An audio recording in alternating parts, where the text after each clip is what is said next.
व्यक्ति को मालूम नहीं है। वो नरक तिर्यन गति में व्यक्ति जो चला तो फिर क्या होगा, वहाँ कितना समय, कैसी महाअवस्था, वो व्यक्ति कभी खुद के लिए वो जो बात सोचेगा तो मालूम होगा कि ये मेरी चीज मेरे प्रमाद से मैंने मुझको गड्ढा में डाल दिया। तो ऐसी अवस्था जहाँ तक व्यक्ति की रहेगी तहाँ तक व्यक्ति कैसे बाहर आएगा।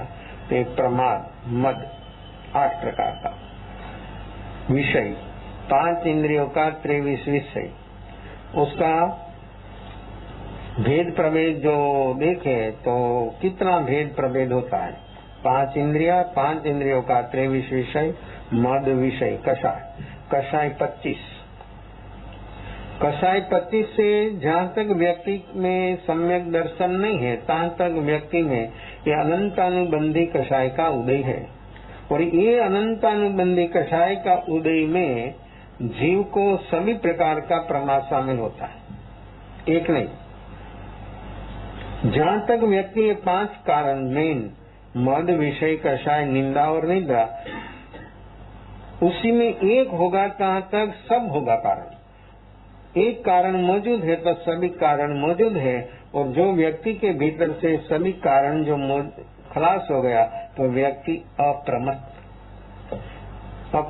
अवस्था क्षणों कैसी है। कभी तो ख्याल करो, बुद्धि से ख्याल करो कि अप्रमत्त क्षण कैसी है। और ये अप्रमत्त अवस्था अपनी ये निजी अवस्था अप्रमत्त में क्या क्या जीव को होता है, कैसी कैसी उसकी अंतर अवस्था हो जाती है, लेकिन व्यक्ति कभी अप्रमत्त हुआ नहीं। बुद्धि पूर्वक का विचार भी व्यक्ति से ऊपर नहीं उठ पाया तो व्यक्ति को कैसे मालूम होगा कि अप्रमत्त अवस्था कैसी है। स्थूल प्रमाद, बिल्कुल एकदम स्थूल प्रमाद भी व्यक्ति को महसूस नहीं होता है तो फिर ये सूक्ष्म अबुद्धि पूर्वक का विचार भी प्रमाद है, वो तो सुनेगा, लेकिन उसी से ऊपर उठने के लिए जीव जहाँ तक प्रयास नहीं होगा तहाँ तक अपना जीवन अप्रमत्त कैसे होगा। मद विषय कषाय, निंदा का रस, इतना निंदा का रस है कि सब सलरस भोजन है। तो सलरस भोजन भी निंदा के रस के पास है, फीका हो जाता है। जिसको निंदा में रस है वो जीव सलरस भोजन उसके सामने रख दो तो भगवान कर देगा। उसको बहुत भाता है, बहुत अनुकूल है, वो चीज उसके सामने आ गई तो भी व्यक्ति को जो निंदा में रस और ऐसी व्यक्ति को मिल गई तो व्यक्ति वो वस्तु को, रस को, बाहर का रस को, जीभ का रस को गौण बना देगा। और मन बुद्धि का रस इतना व्यक्ति के भीतर निंदा का, वही व्यक्ति जहाँ तक ये निंदा का रस है और ये रस में जहाँ तक व्यक्ति शामिल है तहाँ तक आत्मा रस फीका। आत्मा का रस क्यों नहीं है? सुनते हैं, पढ़ते हैं, मानते हैं, तो फिर भीतर में वो टिकता क्यों नहीं? उसमें अपनी जगह क्यों नहीं है? वहाँ पर व्यक्ति प्रवेश पाने के लिए वर्तमान में तैयार क्यों नहीं होता? अपना जो रस होगा, आत्मा का रस जो होगा, तो व्यक्ति को ये वर्तमान में ये काम होगा। वर्तमान में जीव जहाँ तक नहीं जिएगा और प्रमाद में रहेगा तहाँ तक ये व्यक्ति की वर्तमान अवस्था फैली। तो आत्मा का रस क्यों नहीं है? निंदा का रस इतना जीव में है, इतना भरा है कि छलाछल, उसमें आत्मा का रस की कोई जगह ही नहीं है। तो ऐसा एक प्रमाद में निंदा प्रमाद है। तो दूसरों का दुर्गुण बोलना और निंदा वो व्यक्ति में तो है, जो व्यक्ति का आप बोलते हैं उसमें तो है। वो स्वीकार करे न करे, आपने देखा और आप बोलते हैं, तो ये दुर्गुण, ये जो उसमें दुर्गुण व्यक्ति में है वो दुर्गुण व्यक्ति बोलने वाला में आ जाएगा, सुनने वाला में गुणाकार होगा। एक व्यक्ति बोलता है तो दूसरा सुनता है, तो बोलना वाला में इतना बढ़ेगा और सुनने वाला में गुणाकार होगा। ये निंदा का रस व्यक्ति को 505 प्रमाद को बलवान बनाता है। वो प्रमाद है तो प्रमाद एक कारण जहाँ तक सलामत है तहाँ तक 5 कारण को बंटवारा मिल जाता, भाग मिल जाता है। जैसे वृक्ष जड़ों से पानी खींचता है और लास्ट जहाँ तक छोटा ही पत्ता है, उसको जितनी जरूरत होती है इतना उसको मिल जाता है। तो वृक्ष एक कितना पत्ता होता है? 2 पत्ता सही खाने, एक शाखा में 2, 4, 5, 7 फल आता, तो 2 फल सरखा नहीं होता। कैसा है? एक आम की शाखा, उसमें एक शाखा पर 5-25 फल लगा, सब सरीखा नहीं होता है। क्यों? पोषण तो सरखा मिलता है, सब सरखा होता है, तो फिर छोटा बड़ा क्यों होता है? कोई फल 1 किलो का हो जाता है, कोई फल छोटा रह जाता है, ऐसा क्यों है? तो ऐसे मनुष्य अरबों की संख्या में है, 2 मनुष्य सरीखा नहीं है। 2 जीव कभी सरीखा नहीं होता है। बाहर से कभी कोई मिल जाता है व्हाइट लाइट से, लेकिन विचारों से तो कभी कोई जीव सरीखा नहीं है।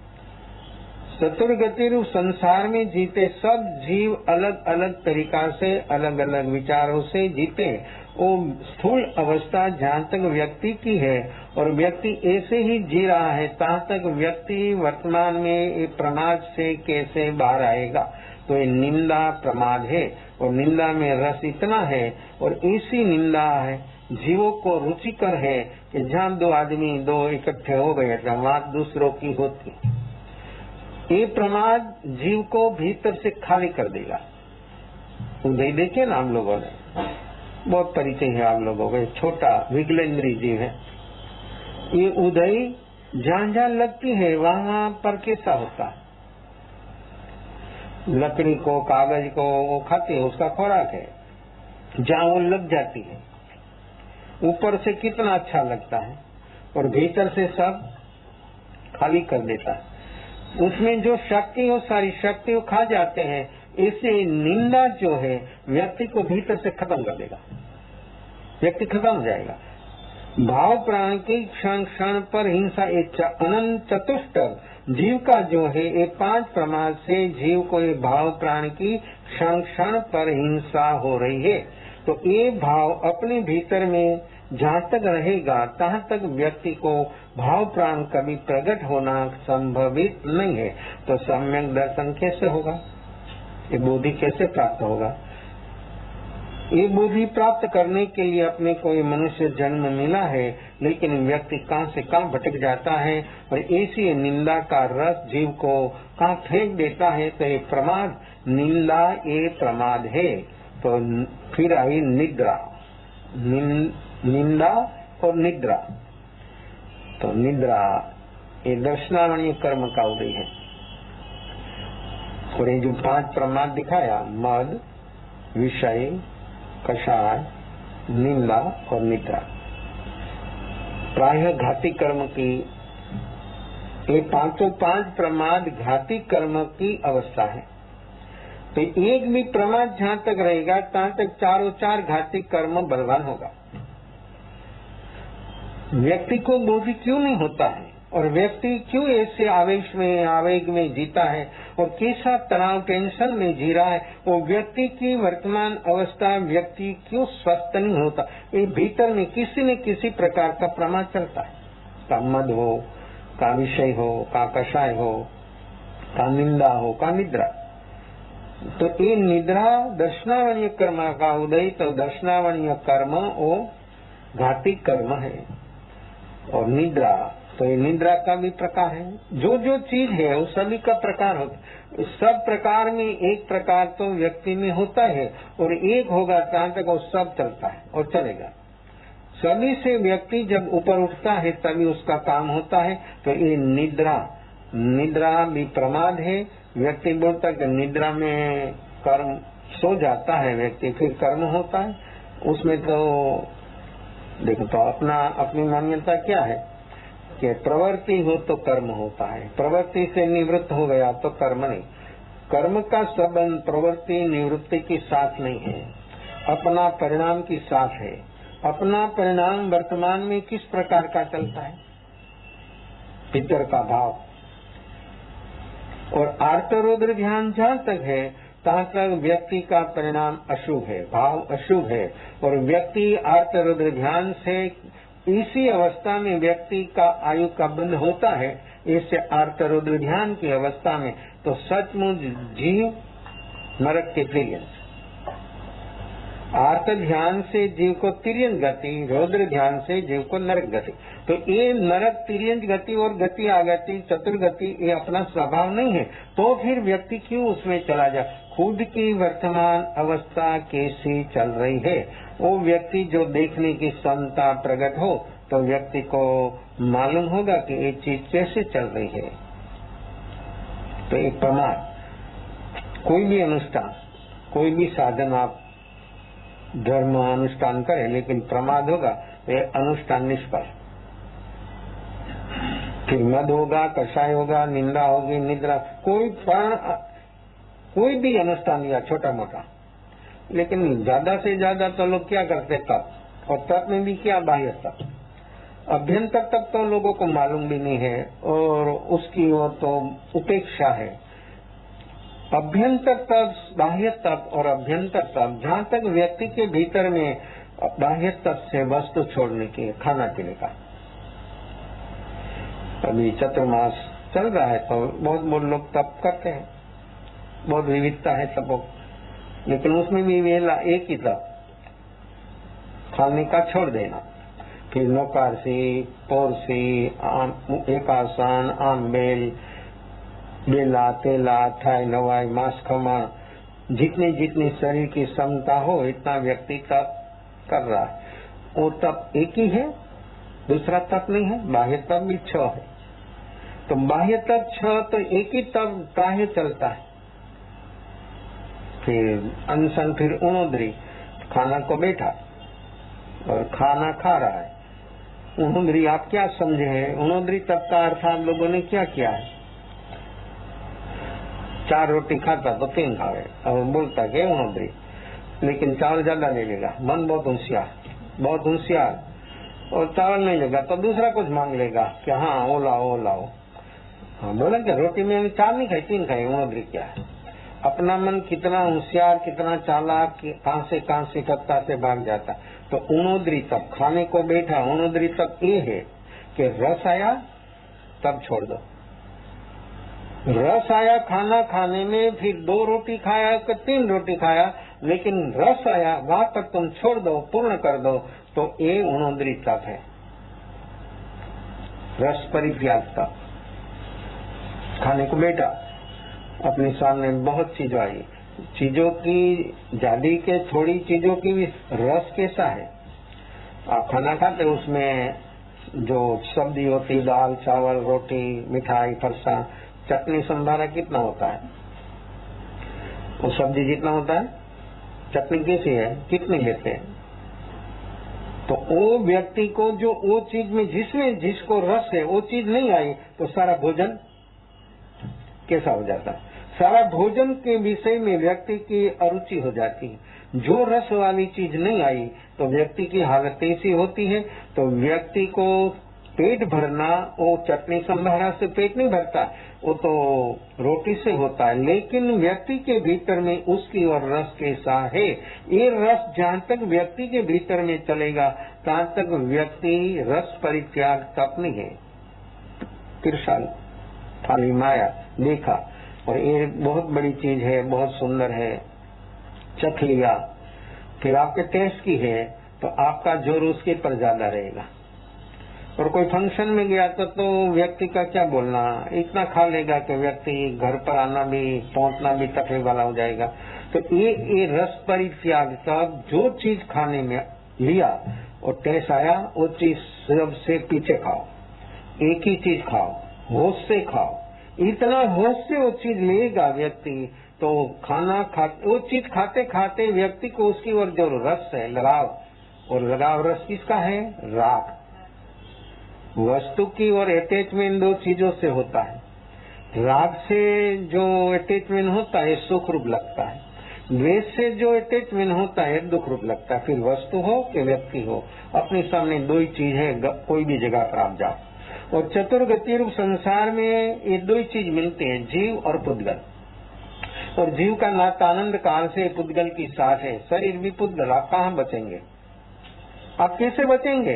जो अपनी भीतर जागरण साक्षी भाव होगा तो व्यक्ति बच सकता है, नहीं तो बचने का कोई अवसर नहीं है। जीव मनुष्य जन्म पाया, जैन परिवार में आया, लेकिन 5 प्रमादों से व्यक्ति क्या कब बचा? बोधि, ये सम्यक दर्शन व्यक्ति को कैसे दुर्लभ हो गया? मनुष्य जन्म से भी अति दुर्लभ है। ये अवस्था, ये वस्तु अनुभव में लाने के लिए व्यक्ति जो तैयार नहीं होगा तो ऐसे ही ऐसे जीवन समाप्त हो जाएगा। और जो व्यक्ति को अनुभव करना है तो ऐसा कैसा रह जाएगा? तो रस परित्याग, तप, जो रस आया वो चीज एक खाओ और इतना होश से उसके साथ जो लगाव है वो छूट जाए। नहीं तो जो व्यक्ति को रस जो ऐसा होता है तो सामने आया और नाम लेता है तो मुंह से पानी टपकने लग जाता है। तो व्यक्ति का रस ये वस्तु में किसा है, कितना रस है? ये रस युक्त जो व्यक्ति ये रस से जो भोजन करेगा तो व्यक्ति को, देखो भोजन तो भोजन ही है, लेकिन वो भोजन में व्यक्ति को कैसा, तो ये व्यक्ति वस्तु का भोजन नहीं कर रहा, राग का भोजन कर रहा है। उसका राग इतना प्रबल और इतना पुष्ट, इतना तगड़ा हो रहा है। व्यक्ति को ये तो वस्तु तो माध्यम है, वस्तु माध्यम है, लेकिन वो माध्यम से हमको तो भीतर में प्रवेश करना है, लेकिन व्यक्ति ये माध्यम से रुक जा, लगा हुआ रुक गया।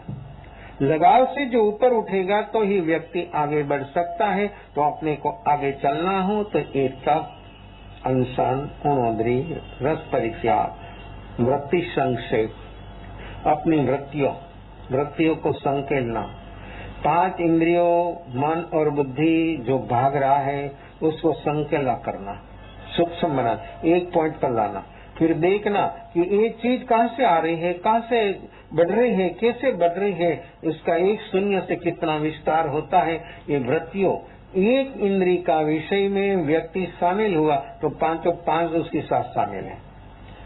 मुख्यता एक है, दूसरी गौण है, लेकिन साथ साथ वो सब चीज चलती है। ऐसी अवस्था व्यक्ति की वृत्ति संक्षेप, वृत्तियों का संक्षेप करना, लेकिन व्यक्ति की वृत्तियों और प्रकृति कितनी फैलती है।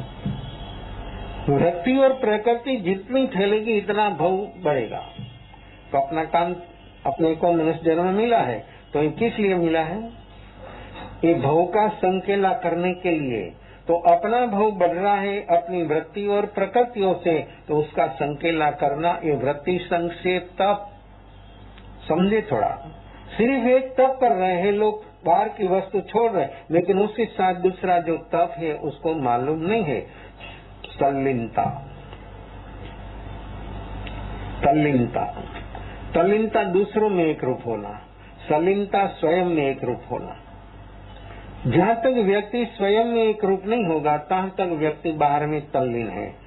5 इंद्रियों के विषय में, वस्तु, व्यक्ति में, क्षेत्र में, समय में, क्लाइमेट में, जहाँ जहाँ उसको रुचि अरुचि दो चीज होती है। रुचि है तो अरुचि है, अरुचि है तो रुचि है, साथ साथ ही चलता है। तो व्यक्ति के भीतर में तल्लीनता, खुद में एक रूप है, एक रूप हो गया,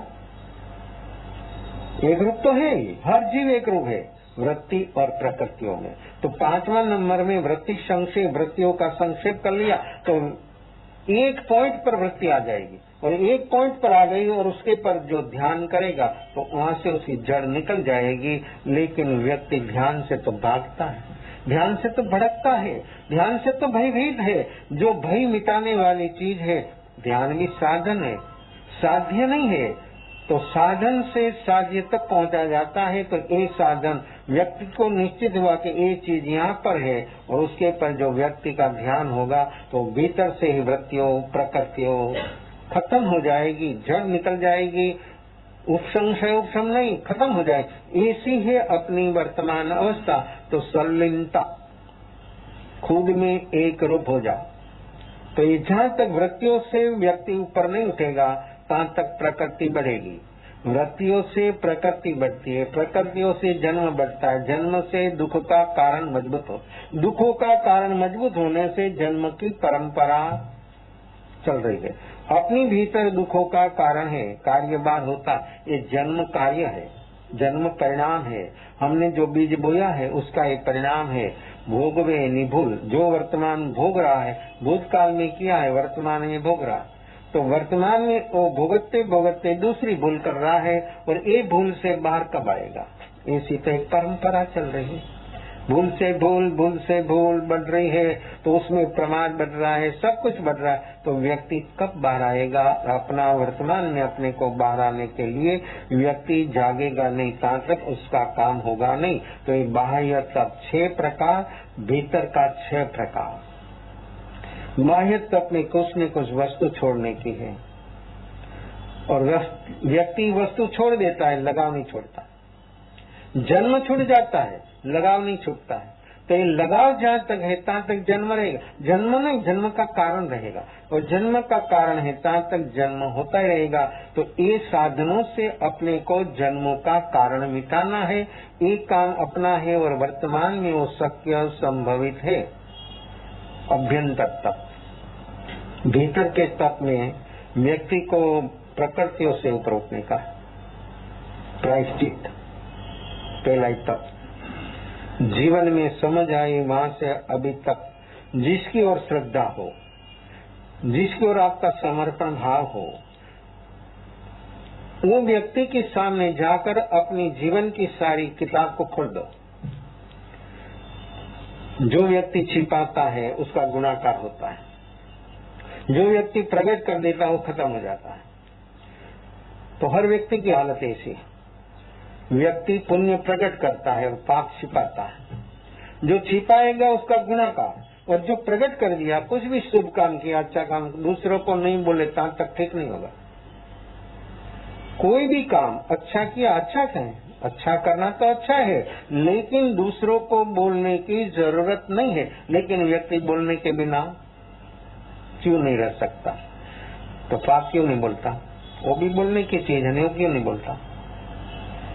खुद नहीं किया है ना, वो भी शुभ काम उसने किया है, अशुभ भी उसी से हुआ है, तो वो क्यों नहीं बोलता? जो छिपाएगा उसका गुनाहगार, और जो प्रकट करेगा वो साफ हो जाएगा। तो पुण्य आप प्रकट करते साफ हो जाएगा, खत्म हो जाएगा, और पाप आप लोग छिपा दे तो उसका गुनाहगार। ये नियम है, वगर बनाया सभी को लागू होता है, कोई भी व्यक्ति। लेकिन व्यक्ति दूसरों के पास प्रकट क्यों नहीं करता? बीच में कौन आता है?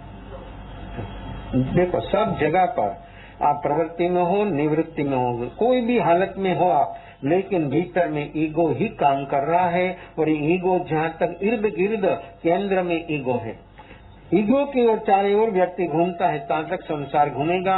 ये संसार से जो हमको बाहर आना हो, तो हमको ये ईगो, अपनी ईगो से चोट लगती तो क्रोध आता है, माया होती है, लोग, सब कुछ होता। ईगो को चोट लगती है तो व्यक्ति की अवस्था, व्यक्ति की हालत कैसी हो जाती है, कितना दुखी हो जाता है। तो ये दुख स्वयं दुखी हुआ और दूसरों को भी दुखी बनाता है। प्रकृति का काम वो है, नेगेटिव सब प्रकृति का काम है, खुद दुखी होता है और दूसरों को दुखी बनाना। ये इरादा है प्रकृति का, और बेहोशी से व्यक्ति जहाँ तक होश में नहीं है तहाँ तक ऐसी अवस्था जीवों की चलेगी। प्रायश्चित, जो अपनी गलती हुई वो जिसकी ओर श्रद्धा हो उसके सामने बोल दो, तो उसमें व्यक्ति का ईगो झुकेगा, ईगो थोड़ा नरम होगा तो व्यक्ति बोल सकता है। तो ये बोलने के साथ ही व्यक्ति हलवा हो जाएगा। लेकिन जब प्रकट करे तो प्रकट नहीं होगा, तहाँ तक तो व्यक्ति को बोझ लगता। इतना सिर पर कोई बोझ उठाकर जो चलता और थक जाता, उसी से ज्यादा बोझ व्यक्ति के भीतर में पाप का है। और ये जहाँ तक व्यक्ति बाहर नहीं निकालेगा तहाँ तक व्यक्ति का बोझ बढ़ता रहेगा, वजन बढ़ता रहेगा। तो वजनी चीज का स्वभाव है नीचे जाना, और हलवी चीज का स्वभाव है ऊपर उठना, ये नियम है। तो व्यक्ति जो पाप से हलवा हो गया तो ऊपर उठेगा, और जो पाप से वजनी हो गया तो व्यक्ति नीचे। वो तो नियम है। पत्थर फेंको आपकी ताकत से आकाश में, क्या होगा? जहाँ तक ठोस रहेगा तहाँ तक ऊंचे ऊंचे चलेगा, ठोस जैसा कम सीधा। ऊपर फेंकने के लिए कितनी शक्ति लगाई तब ऊपर उठा, और नीचे आने के लिए कौन नीचे लाता है? वजन, अपने भीतर जो वजन है वो प्रकृति का है। शरीर का कोई स्थूल शरीर हो तो वजन कितना लगता है, खुद को शरीर भी भारी लगता है, दुखी होता है। तो एक प्रकृति से व्यक्ति कभी दुखी हुआ? ये प्रकृति मेरी भीतर जो व्यक्ति दुबला पतला हो तो भी प्रकृति इतनी है, स्थूल शरीर हो तो भी इतनी प्रकृति है। प्रकृति का कोई शरीर के साथ लेन देन नहीं है, लेकिन व्यक्ति के भीतर में ये प्रकृति से व्यक्ति इतना वजनी है, और वजनी होने से व्यक्ति की गति ऐसी हो जाएगी, व्यक्ति नीचे चला जाएगा। तो प्रायश्चित, ऐसा प्रायश्चित जीवन में जो व्यक्ति सही अर्थ में करेगा तो व्यक्ति हलवा हो जाएगा, तो हलवा हो तो ऊपर उठेगा। दूसरा नंबर विनय। विनय तप है, देखो कैसा है, अविनयी, अशातना, अभक्ति, अपराध जो है वो मिथ्या तो है। विनय, भक्ति, सद्भावना वो व्यक्ति को, और विनय सही अर्थ में विनय। विनय भी दो प्रकार है, लौकिक और लोकोत्तर। लौकिक विनय तो आपके पास थोड़ा थोड़ा देखने में कभी कभी आता है अकस्मात। आपसे घर में कोई बड़ा हो तो उसके आप थोड़ी शिष्टाचार रखते हो, उसी सामने में कैसे बोलना, क्या बोलना, नहीं बोलना, ऐसा आप शिष्टाचार रखते हैं। वो औपचारिक है, उसमें कोई दम नहीं है, वो तो एक निमित्त है, रसा फुटबॉल। वहाँ तो सिर्फ निमित्त की राह है। औपचारिक जो चीज आपने थोप कर रखी है, मान कर रखी है, वो तो सब धोखाबाजी है। निमित्त आया नहीं तो सब फुटबॉल। लोकोत्तर भी नहीं। ये लोकोत्तर विनय तभी होता है, उनके जीवन में होता है जब भीतर से ईगो झुक जाता है, ईगो खत्म हो जाता है, तब ये विनय। तो विनय ये तप है, और विनय ये धर्म का मूल है। धर्म की जड़ है विनय। विनय मूल्य में ज्ञाता सूत्र में ऐसा, मल्ली भगवती के अधिकार में ऐसा देखने में आता है। उसने बोला कि हमारा धर्म है विनय मूल्य धम्म में। विनय ये धर्म का मूल है। बीज क्या है? देखो, धर्म वृक्ष का बीज है बोधि, जड़ है विनय, और थड़ है पंच महारथ, और शाखा प्रशाखा समिति गुप्ति, और फूल है व्यक्ति के भीतर में। उसमें जब पराग आती है उसकी सुगंध, और फिर फल होता है एन पर। तो धर्म रूपी वृक्ष को फल होता है मुक्ति का। तो मुक्ति फल हरदम लास्ट पर होता है, तहाँ तक व्यक्ति को धीरज रखना पड़ता है। जो व्यक्ति बीज बोया और खोल खोल देखेगा तो बीज बो दिया, 24 घंटे के बार बार निकाल दिया, देखा, फिर लगा दिया, क्या होगा? उसमें जो बीजत्व है खत्म हो जाएगा। तो ये बोधि बीज, ये मोक्ष का बीज है, और ये बीज अभी बोया जाता है। दूसरा नंबर का तप विनय।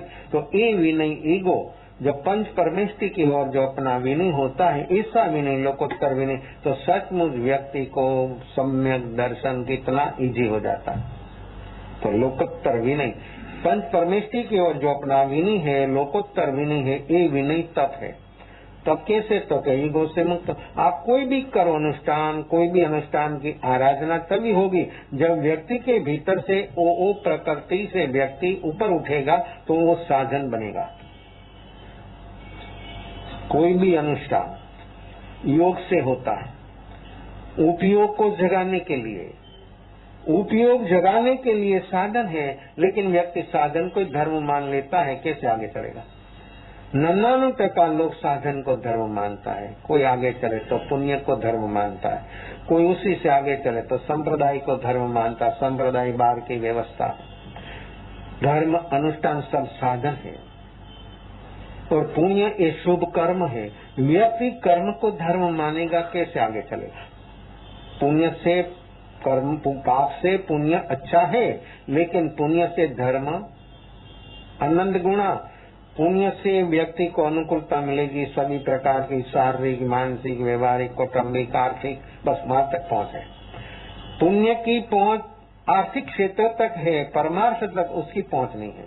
परमार्थ जो हमको पाना हो तो व्यक्ति को उसकी अवस्था को समझना पड़ेगा कि उसकी पहुंच कहाँ तक है और क्या है।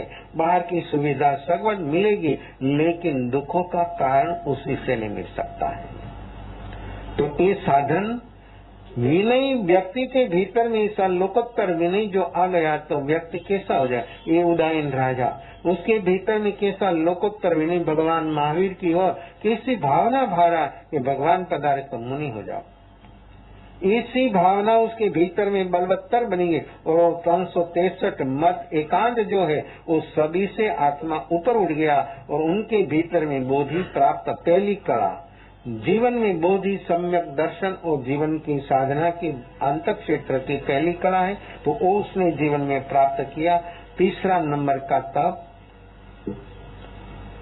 स्वाध्याय, प्रायचित, विनय, वैयावच અને सेवा,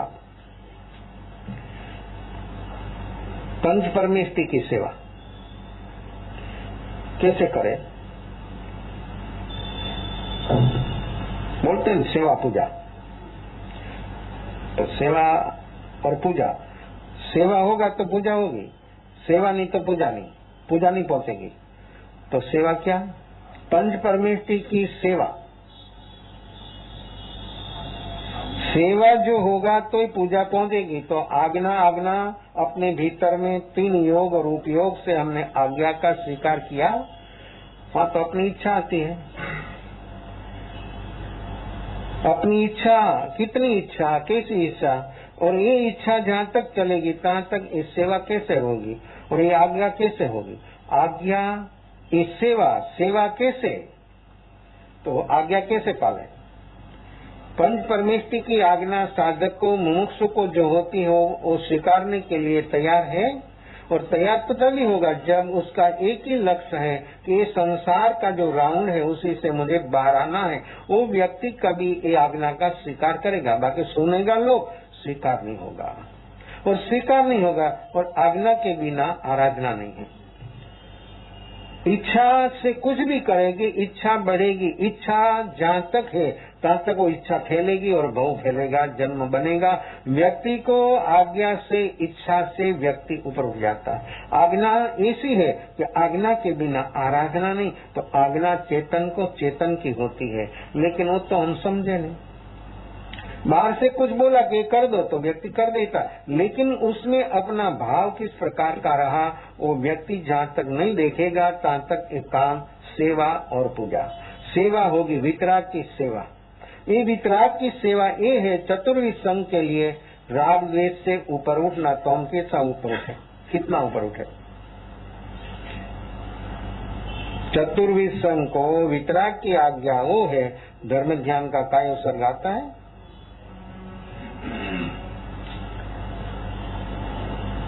संतान विजय। वितराग देव की आज्ञा क्या है? आना विजय।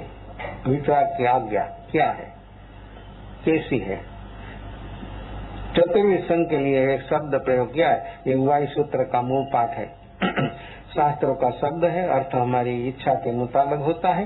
जैसी जैसी वर्तमान में व्यक्ति की मान्यता होती है ऐसे अर्थ गठन कर देता है। शब्द शास्त्र का, अर्थ अपना, अपनी वर्तमान जैसी हालत है, अवस्था है, ऐसा अर्थ होता है। तो वर्तमान में आज्ञा के बिना आराधना नहीं है, तो हमको आराधना करना है। तो वितराग की आज्ञा वो है कि राग द्वेष से व्यक्ति को ऊपर उठना। तो हम वर्तमान में ऊपर उठ रहे हैं। आज्ञा कैसी आज्ञा? ये वितराग की आज्ञा सभी को है, लेकिन हम वर्तमान में वितराग की आज्ञा का पालन के साथ हो रहा है। वो व्यक्ति जहाँ तक नहीं देखेगा तहाँ तक कैसे काम होगा? तो ये आज्ञा। सेवा, शारीरिक सेवा, मानसिक सेवा और आध्यात्मिक सेवा। शारीरिक सेवा का टोटा है तो मानसिक सेवा कौन करेगा? और शारीरिक मानसिक सेवा नहीं समझे तो आध्यात्मिक सेवा तक कौन पहुंचेगा? कैसे पहुंचेगा? शब्द सुन लिया सेवा, लेकिन सेवा धर्म परम गहनो योगी ने अत्कन।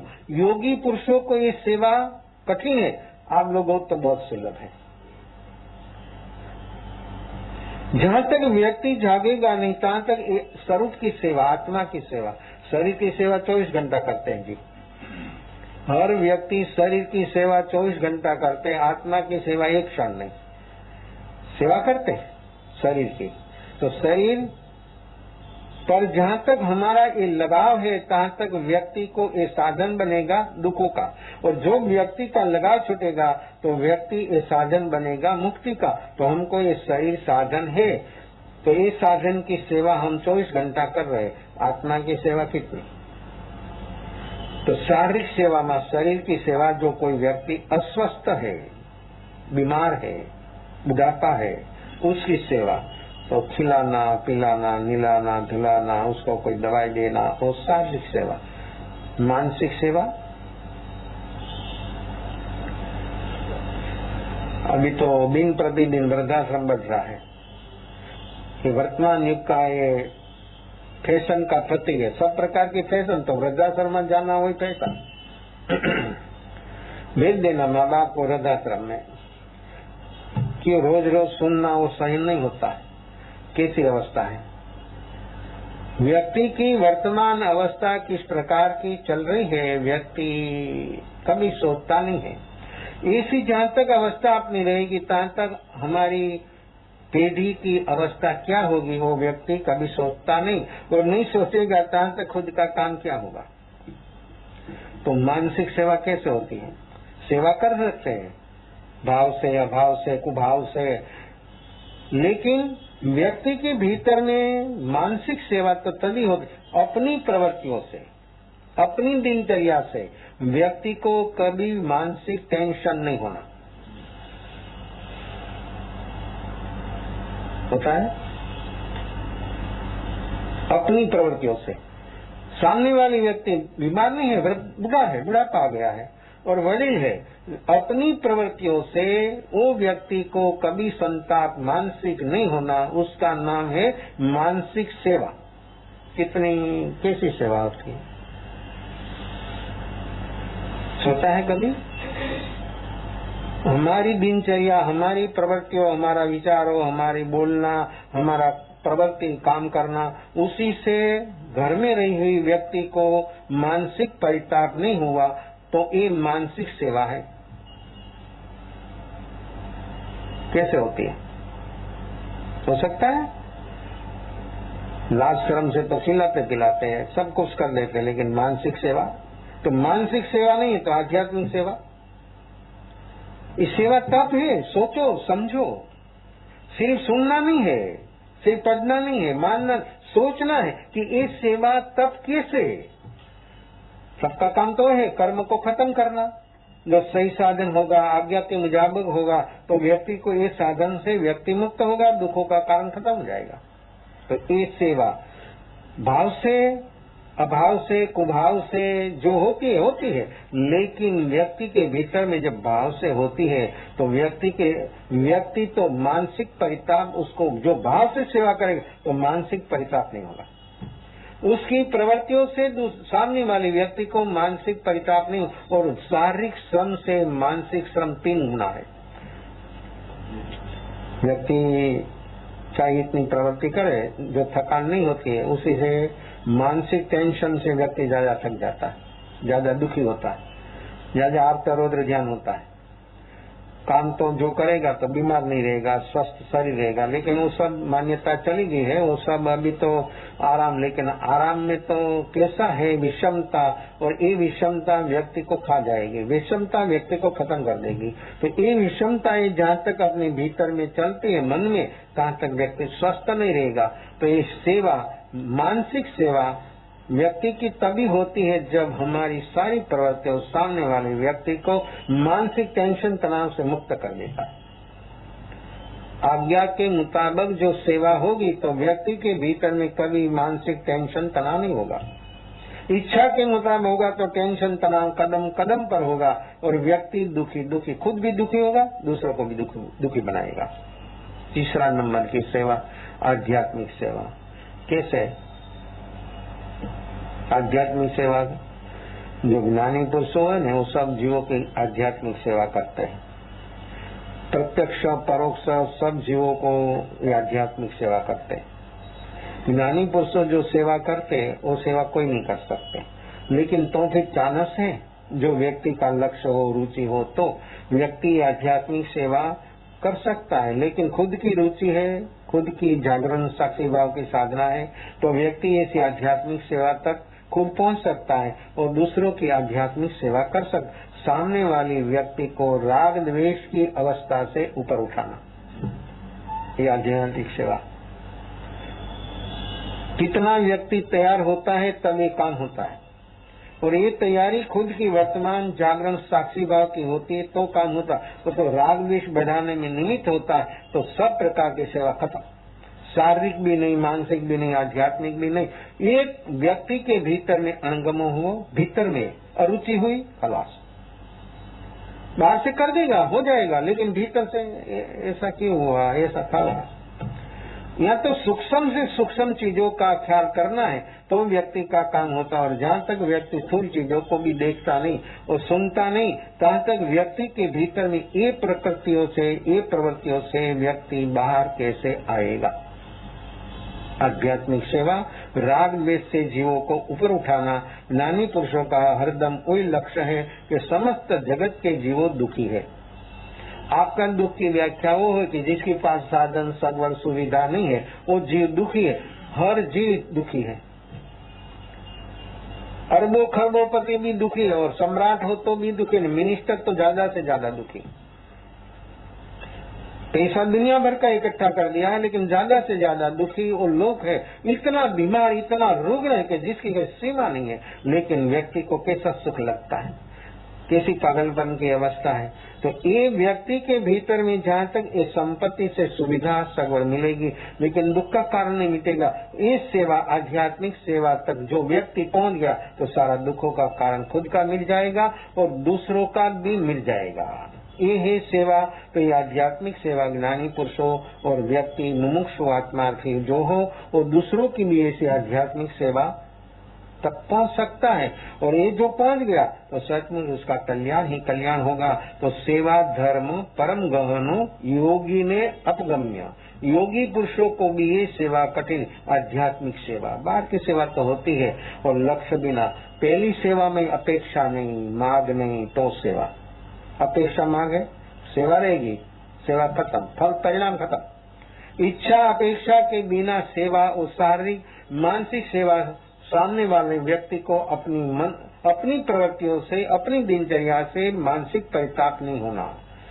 तीसरी सेवा राग द्वेष से व्यक्ति को ऊपर उठा लेना, लेकिन खुद उठा हो तो खुद ही राग द्वेष में डूब जाता है तो दूसरों को कैसे राग द्वेष से ऊपर उठाएगा। जो व्यक्ति के वर्तमान ऐसे अभ्यंतर तत्व है, अभ्यंतर तत्व का संबंध सीधा डायरेक्ट प्रकृतियों के साथ है, और ये प्रकृतियों से व्यक्ति ऊपर उठे तो सचमुच उसके मंगल ही मंगल है, कल्याण ही कल्याण है। अपना मंगल और कल्याण अपने से होने वाला है। तो 363 मत जो है कान, वो सब अविनय की अवस्था में है।